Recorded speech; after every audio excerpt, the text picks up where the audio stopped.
Number 3. Drost Park.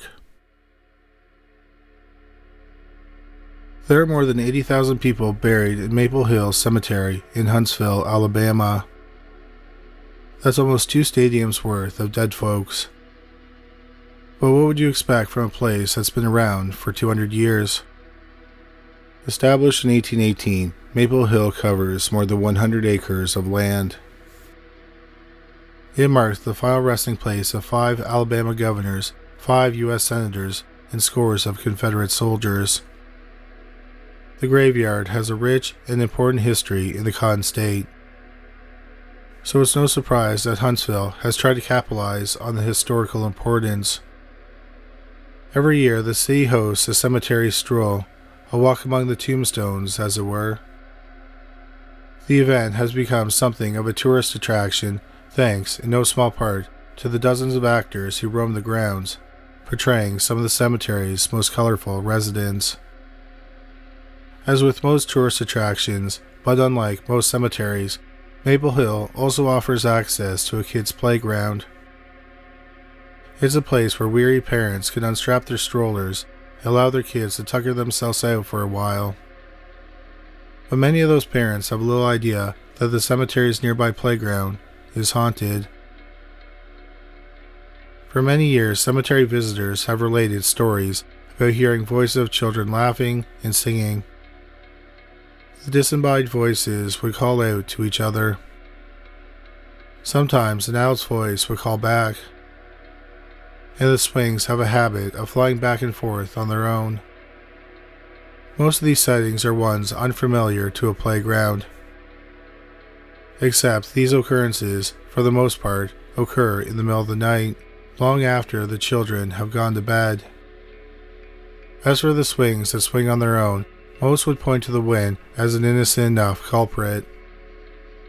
But the playground itself sits at the bottom of a former limestone quarry and is surrounded by rock walls, allowing no breeze to rattle the chains.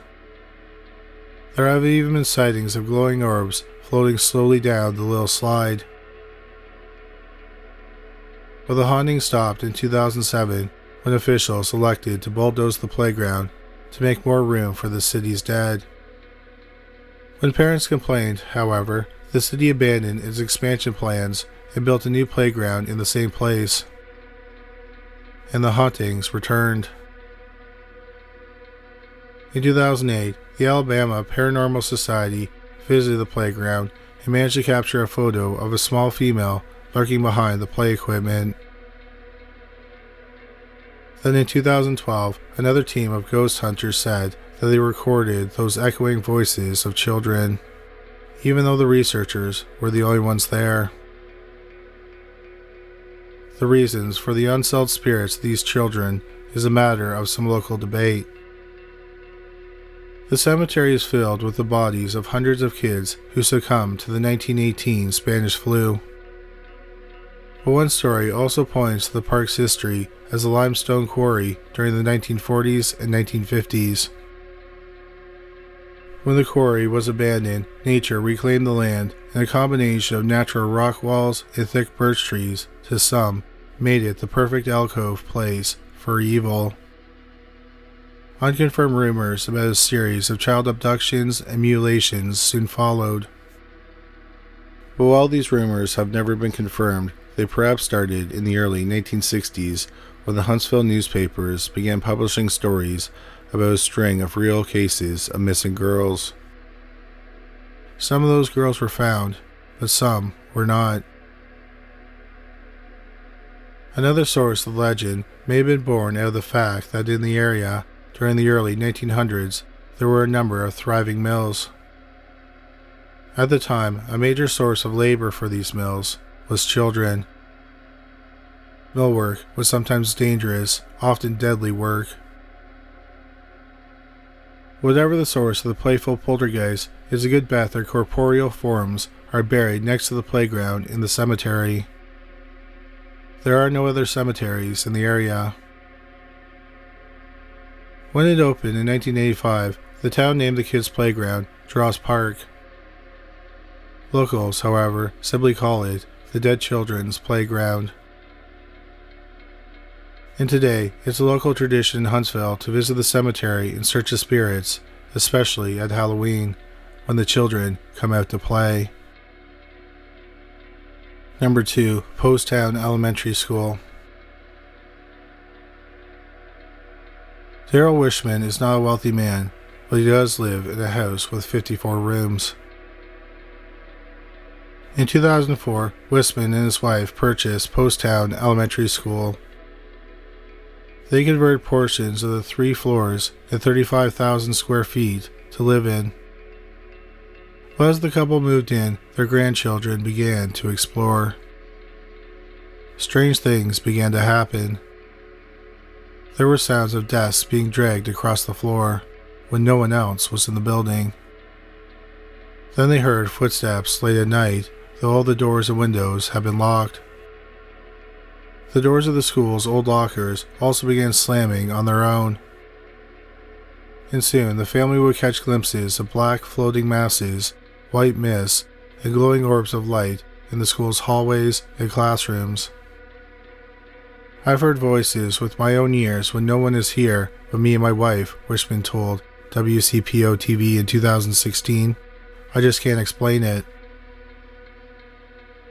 But a deep dive into the town's history might shed some light on the home's paranormal activity. Poasttown is about 1 mile from Middletown, Ohio, in Butler County, Madison Township, and it sits so close to the area's train tracks. Students who attended the school likely heard the trains whistle through the town as they sat at their desks. It's those train tracks, however, that might hold the answers to Wishman's bewilderment. On July 25, 1891, employees of the National Cash Register Company and their families were treated by their employer to a company picnic. But while heading to the site in posh cars of a passenger train, they collided head-on with an oncoming freight train. The impact of the crash could be heard from more than a mile away in Middletown. But as the Middletown's residents raced to the tracks in hopes of a rescue, they found nothing but twisted metal and bodies, including those of at least 4 children, ranging in age from 6 to 17. One of those kids, an 11-year-old boy, was cut into 3 pieces by the force of the crash. The rescuers soon realized that there were more casualties than any of the Middletown's hospitals could hold. So they brought the bodies to a quickly made tent hospital on the lawn next to the tracks near the crash. Incredibly, 19 years later, a similar crash occurred in almost the same location. That wreck resulted in 36 casualties, including those of 5 teenage boys who had been riding the blinds. This is a hobo term for hitching a free ride on the platforms between the train cars. The bodies of those boys, too, were brought out onto the lawn near the tracks, and that's where they died, on the future grounds of Poasttown Elementary, which would be built 25 years later. The school went on to operate for the next 6 decades without incident. Well, some say without incident. One local legend recounts the story of a young student named Sarah, who met her demise after falling 3 flights down the school's stairwell. Some say it is her ghost that now haunts the halls. Poasttown School closed in 1999 and sat abandoned for 5 years, until Wishman and his wife purchased the place with an eye to renting out the rooms as meeting spaces. But given its growing, haunting reputation as one of the most paranormally active sites in the Midwest, the school has become a favorite spot of ghost hunting TV hosts. But the owner doesn't let these shows visit without getting a little something in return. He charges $65 per head for the camera crews to come and poke around. But he promises the hosts will get their money's worth. The school's motto, he says, is written clearly on a plaque near the front door. Once you leave, you believe. Number 1. Franklin Cemetery. Smack dab in the middle of central Michigan, about 50 miles west of Kalamazoo, there sits a small, unassuming church. It's set back from the road so drivers might miss it if they weren't looking for it, but it's called Franklin Church. And despite its bright, white-clappered siding, it's said to hold a very dark history. Back in 1854, the folks in the rural community of Berrien Township got together and decided to build this place of worship. As the men of the town pitched in, it didn't take long to construct. It was, after all, quite small. A year later, in 1855, Franklin Chapel, as it was then called, opened its doors. Thanks to its central location on the county line, the chapel served a few nearby communities, including Eau Claire and Dowagiac. But the place was so small and its surrounding population so low that the chapel couldn't afford to hire a full-time pastor to perform services. As such, Franklin Chapel became part of what is called a pastor circuit. It became just one stop on a cycle of stops for whatever roaming reverend happened to be assigned to the circuit. And there were many, men like Reverend Bartmus and Reverend Flory and Reverend Patty, just to name a few. According to local legends, it was one of these pastors who was responsible for putting Franklin Chapel, or more specifically, its cemetery, on this list. As the story goes, sometime in the 1880s, the residents of Berrien Center grew concerned when one of their children went missing.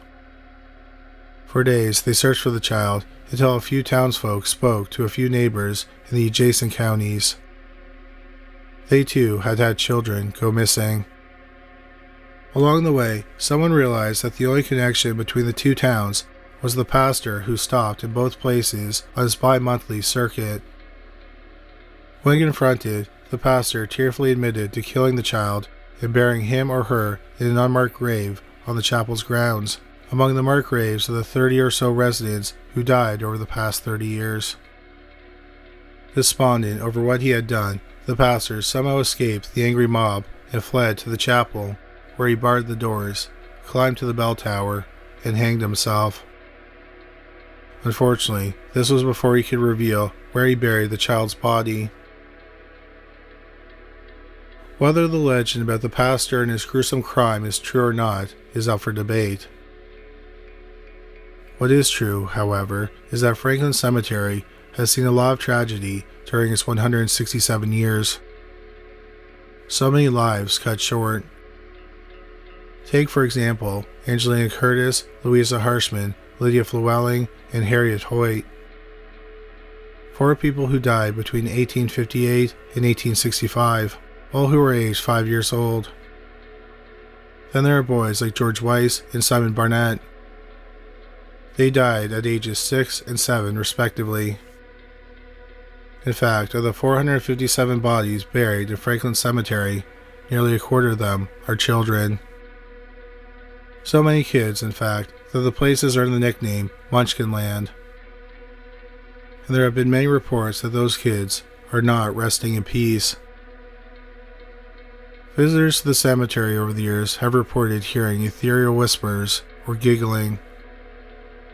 There's one particular child's grave marker that is said to glow green at night when the beam of a flashlight catches it just right. And others have reported seeing the ghostly visage of a child playing hide-and-seek amongst the tombstones. Ghost hunters have written about how their cameras and equipment would turn off upon entering the boneyard. It's said that cell phones have a habit of turning off without warning. In 2006, writer Marcus Griffin visited Franklin Cemetery at night in search of the spirits of Munchkinland. He wrote in his book, Extreme Paranormal Investigations, that the first thing he did was leave puzzle pieces on the headstone and sprinkle them with talcum powder. As he continued searching the cemetery grounds, he began to feel a heavy, dark presence behind him. The feeling spooked Griffin enough that he fled through the rusted wrought iron gates back to his car. When he got the nerves to return to the grounds, he was shocked to find the puzzle pieces had been moved, and the talcum powder had been disturbed.